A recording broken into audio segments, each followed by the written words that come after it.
Are you tired of beating around the bush? Well, it's time to cut to the chase and dive into the history and usage of this curious English idiom. Stick around until the end of the video for several relevant examples of use. This way you can beat around the bush starting today. The origins of beat around the bush are somewhat uncertain, with the phrase likely having evolved from older expressions. One possibility is that the phrase refers to the practice of literally beating the bushes to flesh out game for hunting. This sense of the phrase would suggest that someone who is beating around the bush is avoiding directly confronting or addressing an issue, much like a hunter who circles around a bush rather than approaching directly. Another possibility is that the phrase originated as a metaphor for the idea of beating a path around an obstacle, rather than tackling it head-on. This sense of the phrase would suggest that someone who is beating around the bush is taking a circuitous or evasive approach, rather than addressing a problem directly. Let's have a look at its different meanings.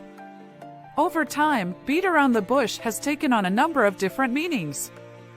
Most commonly, the phrase is used to describe someone who is avoiding discussing a sensitive or controversial topic, or who is being vague or evasive in their communication. For example, I've been trying to ask him about his plans for the future, but he keeps beating around the bush. I have no idea what he's thinking. She's been avoiding the topic of her job search for weeks. I wish she would stop beating around the bush and just tell me what's going on. In addition to its use in describing evasive communication, beat around the bush can also be used more generally to describe someone who is wasting time or avoiding taking action. For example, we've been discussing this project for hours, but we're not getting anywhere. Can we stop beating around the bush and make a decision? I'm tired of his excuses. It's time to stop beating around the bush and just get started on the task. Let's quickly expand on that and give you even more context. Could you please stop beating around the bush and just tell me what you're trying to say? I know you're upset about something, but you're just beating around the bush. Can you please be more specific about your concerns? I can tell there's something you're not telling me. Can you stop beating around the bush and just come out with it?